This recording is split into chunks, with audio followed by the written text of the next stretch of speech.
여자 주제에 훈계질이야. 지금 뭐라 하셨습니까? 다시 말해보십시오. 뭐? 너 뭐야? 경고는 한 번만 하겠습니다. 그 순간 그녀들의 눈빛이 달라졌다. 그 누구도 몰랐다. 이들이 절대 건드려선 안 될 존재라는 걸. 도대체 무슨 사연인지 지금부터 그 충격적인 이야기를 시작하겠습니다. 먼저 구독과 좋아요는 작은 채널에 정말 큰 힘이 됩니다. 감사합니다. 지리산 천왕봉으로 향하는 등산로는 새벽 안개에 젖어 있었다. 하늘과 땅이 만나는 경계가 흐릿해진 그곳에서 세 명의 여성이 일정한 보폭으로 걸어 올라가고 있었다. 그들의 발걸음은 가벼웠지만 숙련된 군인의 정확함이 묻어났다. 이제 다리 좀 풀리네. 선두에 선 서지한 하사의 입에서 안도의 한숨이 새어나왔다. 그녀의 목소리에는 육체적 해방감이 묻어 있었다. 열흘간의 대테러 훈련에서 벗어나 자연 속으로 돌아온 것이다. 서지안의 눈가에 맺힌 주름은 10년이라는 시간 동안 그녀가 707특임단에서 걸어온 길을 보여주는 듯했다. 어깨에 매단 배낭은 무거워 보였지만 그녀의 자세는 여전히 단정했다. 그 뒤를 따르는 윤채린 중사는 묵묵히 걸었다. 말이 적은 그녀의 시선은 항상 주변을 살피고 있었다. 근접격투 전문가답게 그녀의 몸은 언제나 균형을 유지했고 오른쪽 허벅지를 살짝 절뚝이는 모습에서 최근 부상의 흔적이 보였다. 그럼에도 불구하고 체리는 지친 기색 없이 산길을 오르고 있었다. 선임님, 저기 봐요. 철쭉이 피었어요. 대열의 막내인 한소윤 하사가 가리킨 곳에는 이른 봄을 알리는 연분홍 철쭉이 안개 사이로 얼굴을 내밀고 있었다.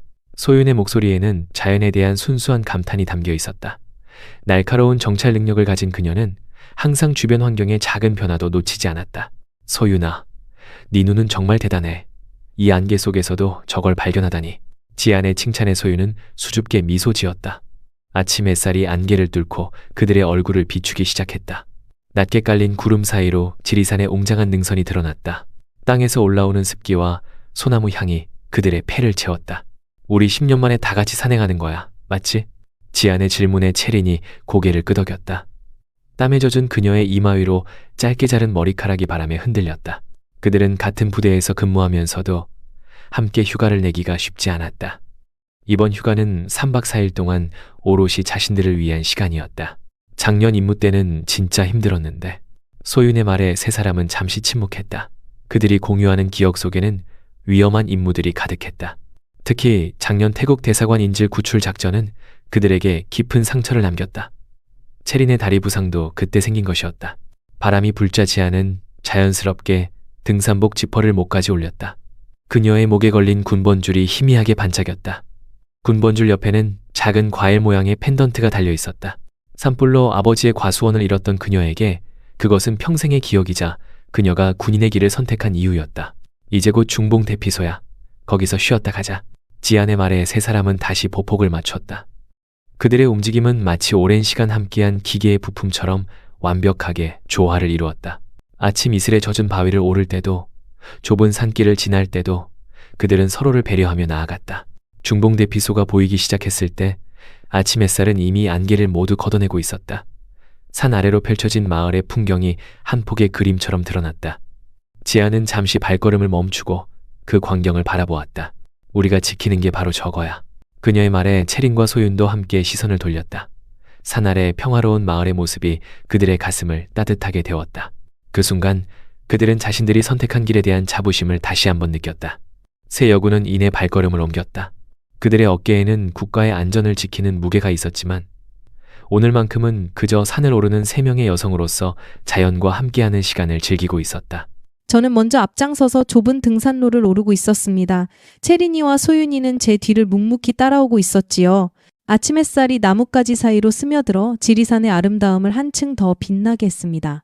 열흘간의 고된 훈련을 마치고 찾아온 이 평화로운 순간이 얼마나 소중한지 몸의 모든 세포가 느끼고 있었습니다. 선임님, 물 드실래요? 소윤이가 건넨 물통을 받아들며 저는 잠시 발걸음을 멈추었습니다. 차가운 물이 목을 타고 내려가는 감각이 상쾌했습니다. 그때였습니다. 불쾌한 담배 냄새가 바람을 타고 제 코끝을 스쳤습니다. 이른 아침 깨끗한 산속에서 맡는 담배 냄새는 분명 어울리지 않는 불협화음이었습니다. 누가 여기서 담배를 피우지? 제 목소리에 채린이와 소윤이도 주변을 살피기 시작했습니다.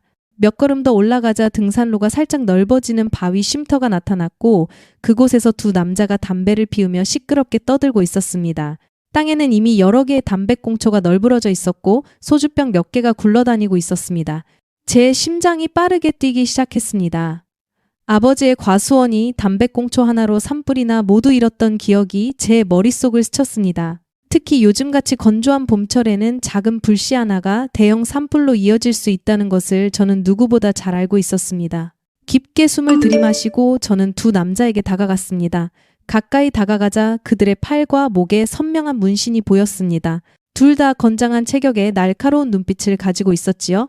안녕하세요. 여기는 국립공원이라 흡연이 금지되어 있습니다. 산불 위험도 있고요. 담배는 지정된 장소에서만 피워주시면 감사하겠습니다. 제 말투는 정중했지만 속으로는 이미 긴장감이 올라오고 있었습니다. 키가 더 큰 남자가 담배를 깊게 빨더니 연기를 제 얼굴을 향해 내뿜었습니다. 쓰라린 담배 연기가 제 눈을 찌르자 저도 모르게 눈살을 찌푸렸습니다. 아줌마, 무슨 상관이야? 당신 산주인이야? 그의 말투에서 깔린 적대감이 느껴졌습니다. 제 등 뒤로 채린이와 소윤이가 다가오는 기척이 느껴졌습니다. 저는 침착함을 유지하며 다시 한번 설명했습니다. 산주인은 아니지만 국립공원 규정이고 무엇보다 산불 위험이 있어서 말씀드리는 겁니다. 담배꽁초만 잘 처리해 주시면 됩니다. 그때 다른 남자가 자리에서 일어났습니다. 그의 눈은 충혈되어 있었고 알코올 냄새가 진하게 풍겼습니다. 야, 철민아, 이 아줌마들 뭐야? 등산로 순경이라도 돼? 철민이라 불린 남자가 비웃으며 담배를 손가락으로 튕겼습니다. 불씨가 튀어 마른 낙엽 위에 떨어졌고 작은 연기가 피어오르기 시작했습니다. 제 심장이 덜컥 내려앉는 느낌이 들었습니다. 그러지 마세요. 제가 급하게 손을 뻗어 그 불씨를 밟아 껐습니다. 그때 철민이라는 남자가 제 어깨를 거칠게 밀쳤습니다. 건방진년, 너 뭐야? 우리가 뭐 어쨌다고 참견이야. 그의 욕설에 제 귀가 화끈거렸습니다. 채린이가 즉시 제 곁으로 다가왔고 소윤이는 경계하는 눈빛으로 주변을 살폈습니다. 그들이 술에 취해 있다는 것을 깨달았지만 이미 상황은 통제를 벗어나고 있었습니다.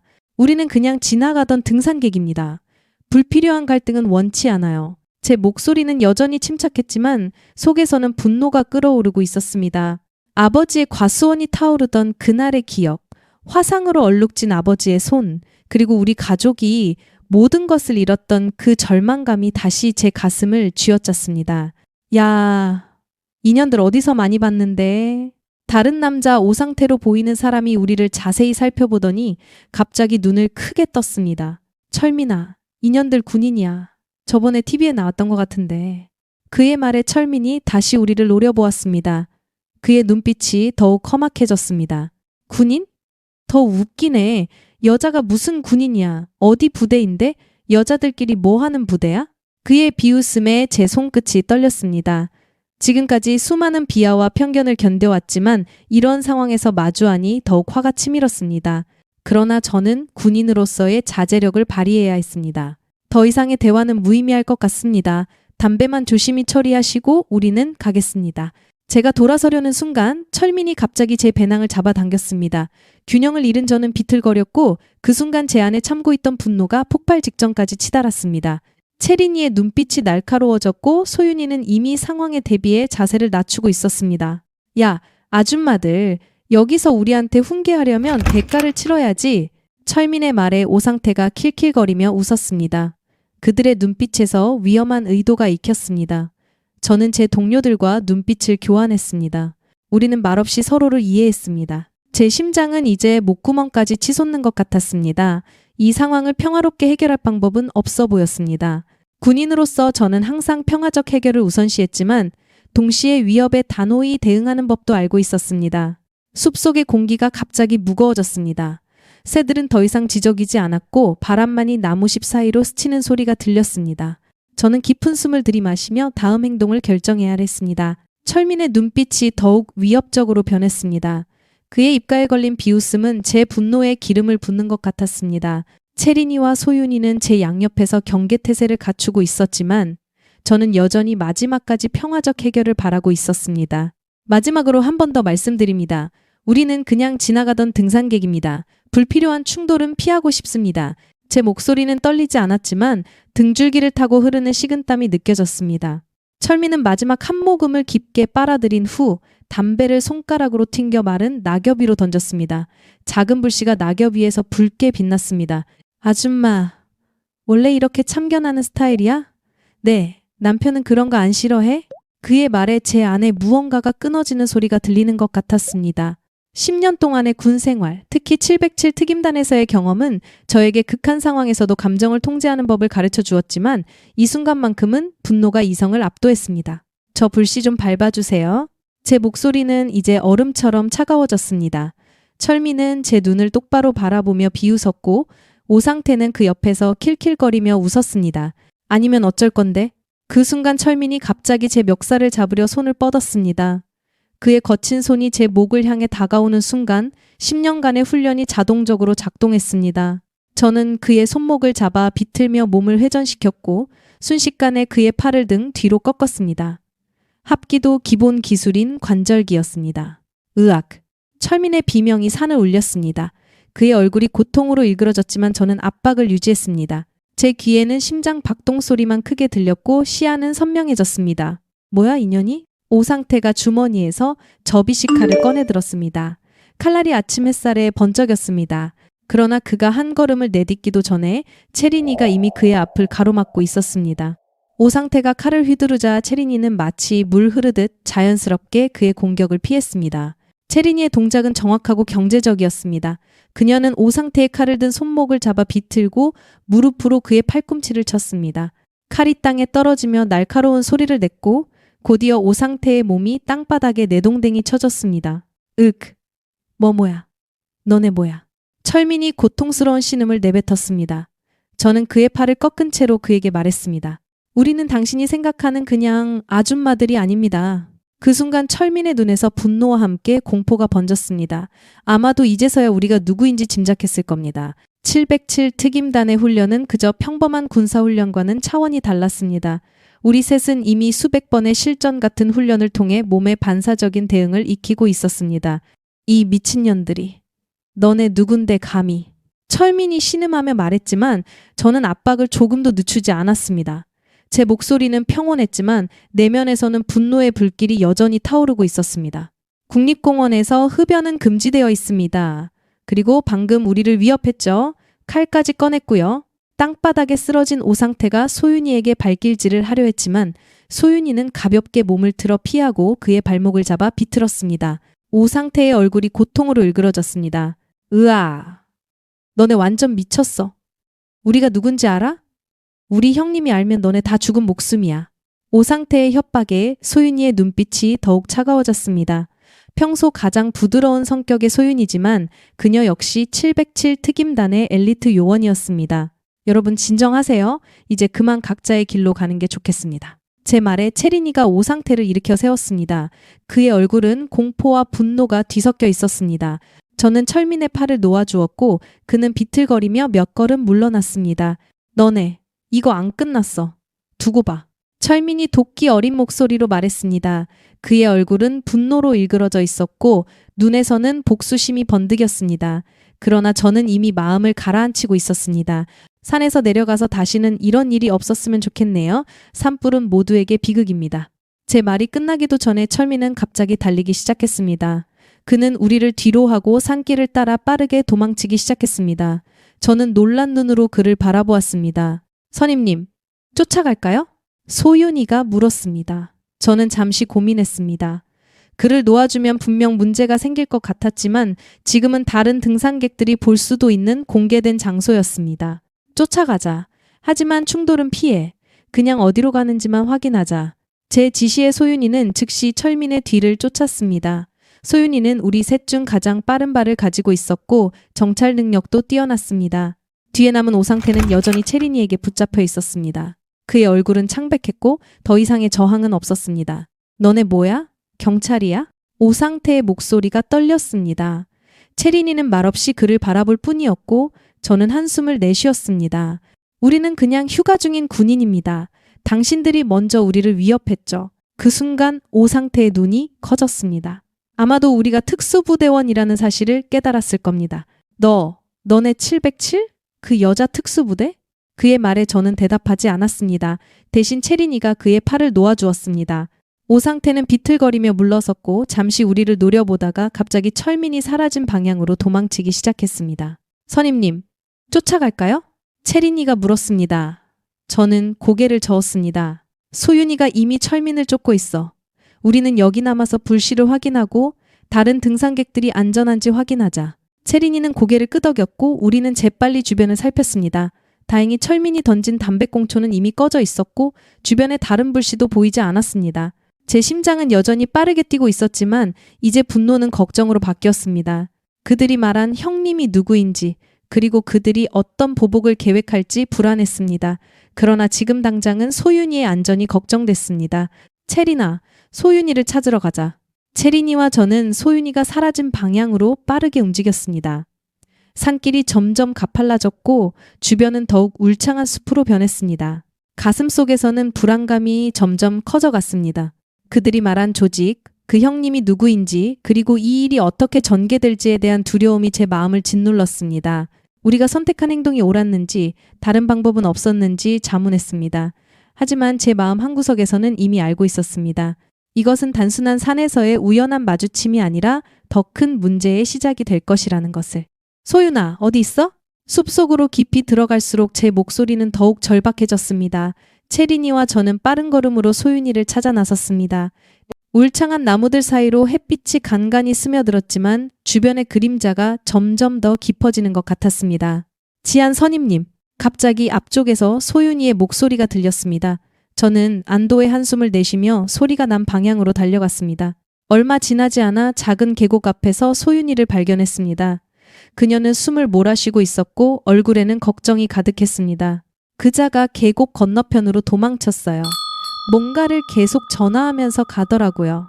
아마도 동료들을 부르는 것 같았어요. 소윤이의 말에 제 가슴이 무거워졌습니다. 직감적으로 이 일이 여기서 끝나지 않을 것이라는 느낌이 들었습니다. 어떻게 하실 거예요, 선임님? 채린이가 물었습니다. 그녀의 눈빛은 여전히 날카로웠지만 그 안에는 걱정도 담겨 있었습니다. 일단 우리 원래 계획대로 산행을 계속하자. 하지만 경계를 늦추지는 말고. 제 말에 두 사람은 고개를 끄덕였습니다. 우리는 다시 원래 등산로로 돌아와 산행을 계속했지만 더 이상 그 평화로운 기분은 느껴지지 않았습니다. 모든 나뭇가지 흔들림, 모든 발자국 소리가 경계의 대상이 되었습니다. 중봉을 지나 천왕봉으로 향하는 길에서 저는 자꾸만 뒤를 돌아보게 되었습니다. 등 뒤로 누군가 따라오는 것 같은 기분이 들었지만 실제로 보이는 것은 없었습니다. 그저 산새들의 지저김과 바람에 흔들리는 나무십 소리만 들릴 뿐이었습니다. 선임님, 괜찮으세요? 소윤이가 걱정스러운 눈빛으로 물었습니다. 저는 억지로 미소를 지으며 고개를 끄덕였지만 마음속으로는 불안감이 계속 커지고 있었습니다. 정상에 오르기 직전 제 휴대폰이 울렸습니다. 화면에는 모르는 번호가 떴고 저는 망설이다가 전화를 받았습니다. 서지안 씨죠? 낯선 남자의 목소리가 들렸습니다. 차분하면서도 어딘가 위협적인 톤이었습니다. 누구시죠? 저는 강철민 씨의 변호사 김도윤입니다. 오늘 아침 지리산에서 있었던 일로 연락드립니다. 변호사라는 말에 제 심장이 쿵 내려앉았습니다. 그들이 벌써 변호사까지 선임했다는 사실이 충격으로 다가왔습니다. 강철민 씨와 오상태 씨가 당신과 당신 동료들에게 심각한 폭행을 당했다고 합니다. 현재 두 분 다 병원에서 치료 중이시고 이에 대한 법적 대응을 준비 중입니다. 그의 말에 저는 할 말을 잃었습니다. 그들이 먼저 우리를 위협했고 심지어 칼까지 꺼냈는데 이제 와서 우리가 폭행을 했다고 주장한다니 말도 안 되는 일이었습니다. 그건 사실이 아닙니다. 그들이 먼저 우리를 위협했고 우리는 정당방위였습니다. 제 목소리는 떨렸지만 최대한 단호하게 말했습니다. 그렇게 주장하실 수도 있겠죠. 하지만 현재 확보된 증거로는 두 남성이 심각한 부상을 입었고 그들의 증언에 따르면 당신들이 먼저 시비를 걸었다고 합니다. 국립공원 내에서의 폭행은 매우 심각한 범죄입니다. 게다가 당신들이 군인이라면 더욱 문제가 될 수 있겠죠. 그의 말에는 교묘한 협박이 숨어 있었습니다. 저는 깊게 숨을 들이마시고 차분히 대응하려 했습니다. 저희는 특수부대원입니다. 상황을 정확히 판단할 수 있는 훈련을 받았고 그들이 먼저 우리를 위협했습니다. 칼까지 꺼냈습니다. 증인도 있을 겁니다. 증인이요? 그렇군요. 하지만 지금까지 확인된 바로는 증인이 없습니다. 오히려 제 의뢰인들의 진술만 있죠. 그의 말투가 더욱 자신감에 차 있었습니다. 제 머릿속은 점점 더 혼란스러워졌습니다. 이런 상황은 처음이었습니다. 저는 테러리스트와 맞서 싸울 준비는 되어 있었지만 법정에서 싸울 준비는 되어 있지 않았습니다. 어쨌든 서지안 씨, 저희는 이 건에 대해 법적 대응을 할 예정입니다. 민사는 물론이고 형사고소도 진행할 겁니다. 하지만 저희 의뢰인들은 합의의 여지도 열어두고 있습니다. 합의라는 단어가 나오자 그제서야 저는 그들의 의도를 알아차렸습니다. 이것은 단순한 법적 위협이 아니라 금전적 요구를 위한 협박이었습니다.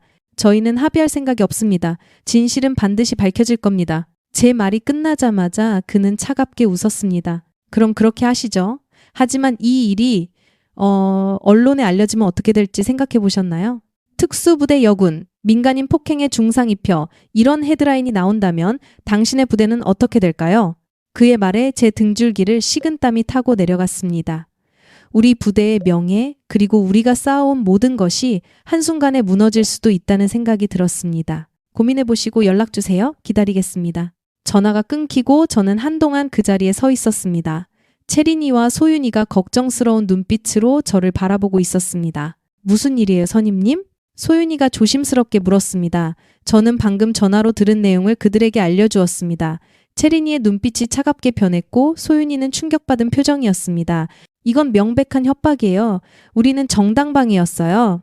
채린이의 말에 저는 고개를 끄덕였지만 마음속 불안은 가라앉지 않았습니다. 우리가 모두 알고 있듯이 때로는 진실보다 더 강력한 것이 있었습니다. 바로 영향력과 돈이었죠. 그때 제 휴대폰에 문자 메시지가 도착했습니다. 같은 번호였고 메시지에는 단 한 줄만 적혀 있었습니다. 합의금으로 3천만 원을 요구합니다. 거절하시면 내일 아침 언론에 이 사건이 보도될 겁니다. 문자를 본 순간 제 손이 떨렸습니다. 이것은 명백한 협박이었습니다. 그러나 더 큰 문제는 우리가 이 상황에서 빠져나갈 방법이 보이지 않는다는 것이었습니다. 선임님, 어떡할까요? 소윤이의 물음에 저는 깊은 한숨을 내쉬었습니다. 지리산의 정상은 이제 눈앞에 보였지만 그 아름다운 풍경이 더 이상 눈에 들어오지 않았습니다. 일단 부대에 연락해서 상황을 알리자. 법무관의 조언도 필요해. 제 말에 두 사람은 고개를 끄덕였습니다. 저는 휴대폰을 꺼내 부대 법무관에게 전화를 걸었습니다. 통화 중에 저는 상황을 자세히 설명했고 법무관은 즉시 대응하겠다고 약속했습니다. 전화를 끊고 나서도 제 마음은 무거웠습니다. 오랜 시간 군 생활을 하며 수많은 위험한 임무를 수행했지만 이런 식으로 위협받는 것은 처음이었습니다. 특히 우리가 옳은 일을 했다고 확신하는 상황에서 이런 불공정한 위협에 직면하니 더욱 화가 났습니다. 우리가 잘못한 게 뭐가 있어요? 그들이 먼저 우리를 위협했고 칼까지 꺼냈어요. 소윤이의 목소리에는 분노와 좌절감이 묻어 있었습니다. 저도 같은 감정이었지만 리더로서 침착함을 유지해야 했습니다. 진실은 반드시 밝혀질 거야. 우리는 포기하지 않아. 제 말에 채린이가 묵묵히 고개를 끄덕였습니다. 그녀의 눈빛에서 변함없는 의지가 보였습니다. 우리 셋은 서로를 바라보며 묵묵한 다짐을 나누었습니다. 이제 우리 앞에는 단순한 산행이 아닌 또 다른 형태의 전투가 기다리고 있었습니다. 진실과 정의를 위한 싸움이었고 저는 이 싸움에서 결코 물러서지 않을 것이라고 마음먹었습니다. 법정의 문이 열리고 재판장이 입장했다. 조용하던 법정에 모두가 일어서며 긴장감이 감돌았다. 서지한, 윤채린, 한소윤 3명의 707특임단 여군들은 피고인석에 나란히 앉아 있었다. 그들의 표정은 차분했지만 눈빛에는 결연한 의지가 담겨 있었다. 제739호 사건, 강철민, 오상태 대 서지한, 윤채린, 한소윤 폭행 혐의 사건을 시작하겠습니다. 재판장의 선언과 함께 재판이 시작되었다. 원고 측 변호사인 김도윤은 자신감 넘치는 표정으로 일어섰다. 그는 고급스러운 정장을 입고 있었고 세련된 외모와 달리 눈빛은 차갑고 계산적이었다. 존경하는 재판장님, 본 사건은 국립공원 내에서 일어난 명백한 폭행 사건입니다. 제 의뢰인인 강철민 씨와 오상태 씨는 지리산에서 평화롭게 휴식을 취하던 중 피고인들의 무자비한 폭행으로 인해 심각한 부상을 입었습니다. 김도윤은 의료 기록과 사진을 증거로 제출했다. 강철민의 팔이 부러진 엑스레이, 이 사진과 오상태의 멍든 얼굴 사진이 법정 스크린에 나타났다. 의뢰인들은 단지 국립공원에서 휴식을 취하고 있었을 뿐인데 피고인들이 접근해 시비를 걸었고 이후 무자비한 폭행이 이어졌습니다. 특히 피고인들이 특수부대 출신이라는 점에서 이 폭행의 심각성은 더욱 무겁게 다뤄져야 합니다. 김도윤의 말에 방청석에서 작은 술렁임이 일었다. 특수부대 여군들이 민간인을 폭행했다는 이야기는 언론의 관심을 끌기에 충분했고 실제로 몇몇 기자들이 열심히 메모를 하고 있었다. 이어서 강철민과 오상태가 증인석에 앉았다. 그들은 부상으로 인한 고통을 과장되게 표현하며 자신들이 아무 이유 없이 공격받았다고 주장했다. 특히 강철민은 자신이 담배를 피우고 있었을 뿐인데 서지안이 갑자기 다가와 시비를 걸었다고 거짓 증언했다. 그들은 우리가 담배를 피운다는 이유로 접근해서 갑자기 무자비하게 공격했습니다. 우리는 그저 방어하려 했을 뿐입니다. 강철민의 증언이 끝나고 피고인 측 변호사인 이정민 검사가 반대 신문을 시작했다. 이정민은 날카로운 눈빛으로 강철민을 바라보았다. 강철민 씨, 당신이 국립공원에서 담배를 피운 것이 맞습니까? 네. 하지만 그것이 폭행당할 이유가 되진 않죠. 담배꽁초를 어디에 버렸습니까? 제대로 처리했습니다. 정말로요? 그렇다면 이 영상은 어떻게 설명하시겠습니까? 이정민이 증거로 제출한 영상이 법정 스크린에 나타났다. 그것은 근처에서 산행하던 또 다른 등산객이 우연히 촬영한 영상이었다. 영상에는 강철민이 담배꽁초를 마른 낙엽 위에 던지는 장면과 그 후 서지안이 다가와 불시 위험성을 경고하는 모습이 담겨 있었다. 방청석에서 놀라움의 탄식이 흘러나왔다. 강철민의 얼굴이 창백해졌고 김도윤 변호사는 당황한 기색이 역력했다. 이 영상은 언제 확보한 겁니까? 김도윤이 당황한 목소리로 물었다. 사건 발생 직후 저희는 주변에 있던 등산객들을 조사했습니다. 산불 예방 캠페인을 촬영하던 이 등산객이 우연히 사건의 시작부터 촬영하고 있었죠. 이정민의 차분한 설명에 법정은 다시 술렁였다. 영상은 계속 재생되어 강철민이 서지안의 멱살을 잡으려 했던 장면과 오상태가 칼을 꺼낸 장면까지 보여주었다. 또한 강철민 씨와 오상태 씨는 둘 다 전과자입니다. 특히 강철민 씨는 조직폭력단 소속으로 수차례 폭행과 협박으로 처벌받은 바 있습니다. 이정민이 강철민의 전과 기록을 증거로 제출하자 법정의 분위기는 완전히 뒤바뀌었다. 이제 모든 사람들의 시선이 강철민과 오상태를 향했고 그들의 거짓말이 하나씩 드러나기 시작했다. 다음으로 서지안이 증인석에 섰다. 그녀는 군복이 아닌 단정한 정장 차림이었지만 그 안에서도 군인으로서의 위엄과 자세가 느껴졌다. 서지안 하사님, 당시 상황을 설명해 주시겠습니까? 이정민의 질문에 서지안은 침착하게 대답했다. 저희는 휴가 중 지리산 산행을 하던 중이었습니다. 등산로에서 피고인들이 담배를 피우며 꽁초를 마른 낙엽에 버리는 것을 보았고 산불 위험이 있어 정중히 제지했습니다.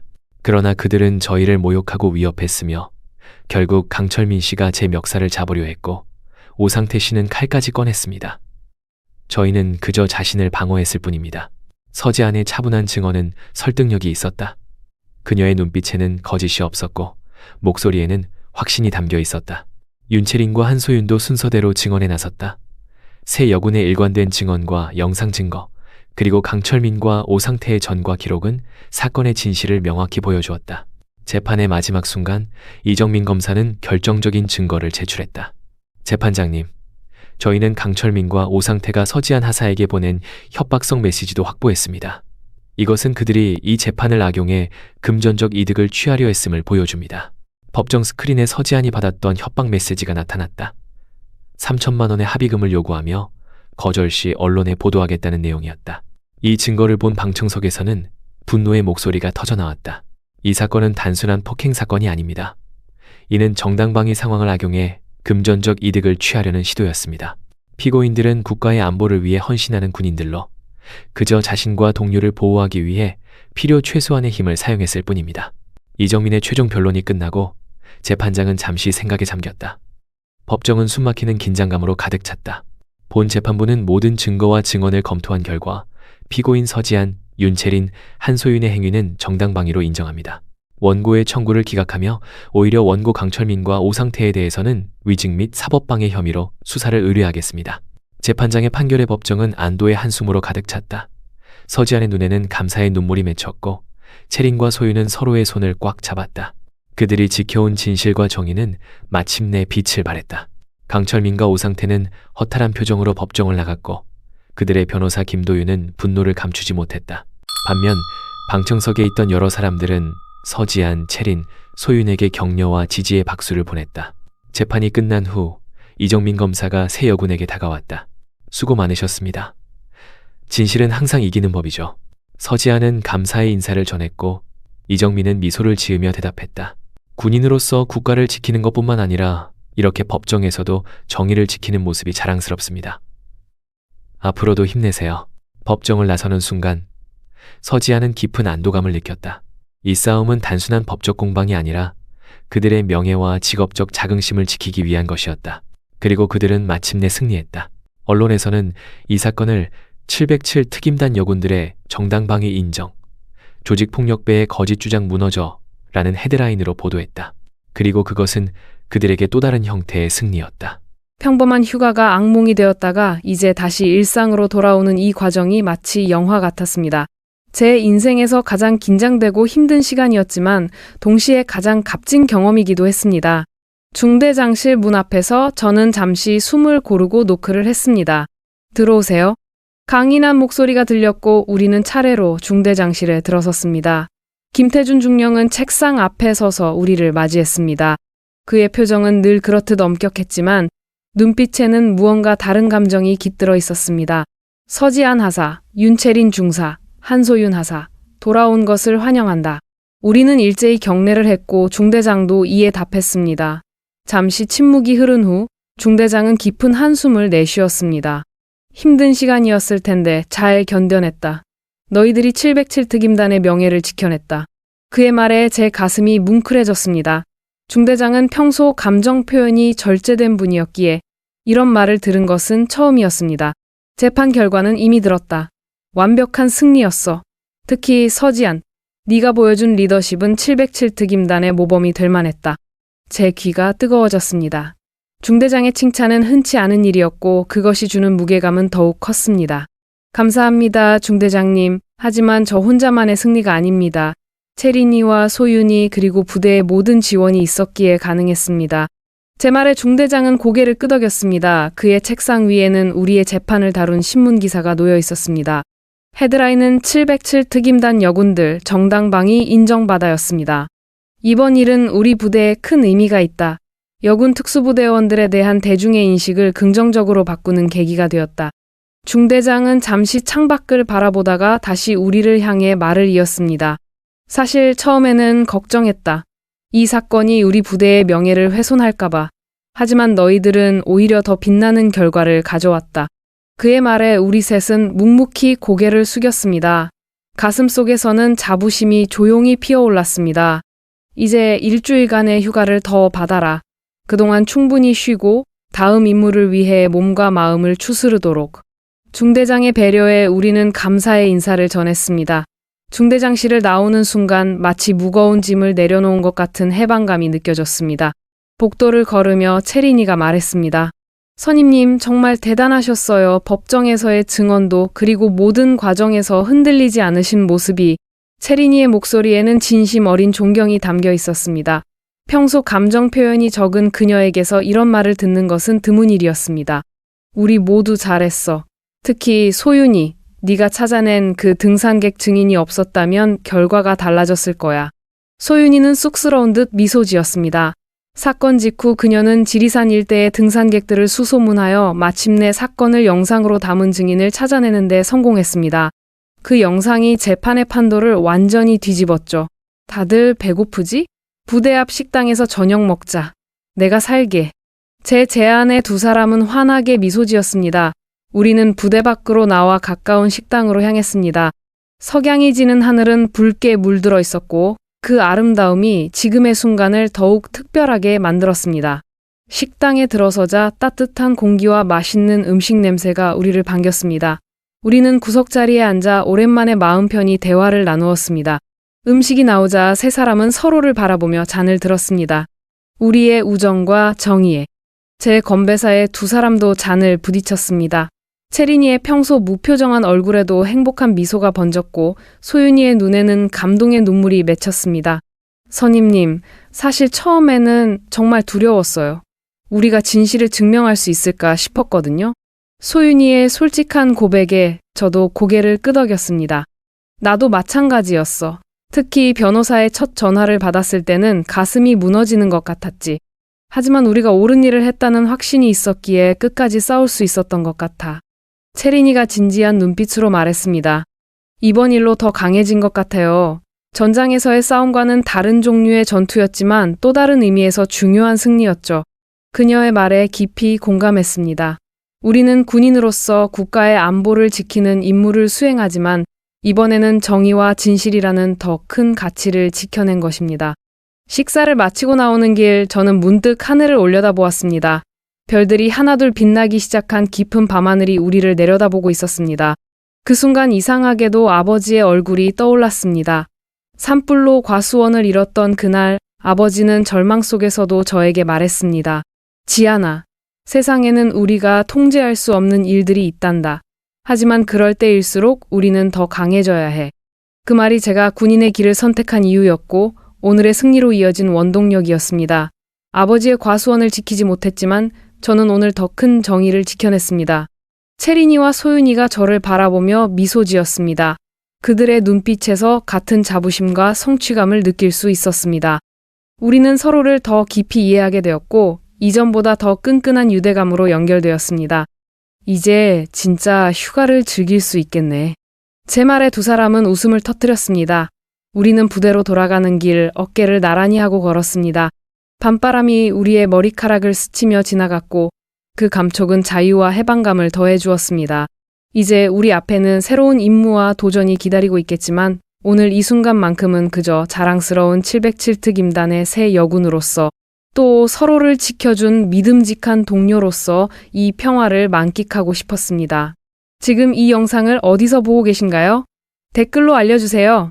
구독과 좋아요를 눌러주시면 707특 임단 여군들처럼 우리 사회의 균형을 지키는 숨은 영웅들의 이야기를 가장 먼저 만나보실 수 있습니다.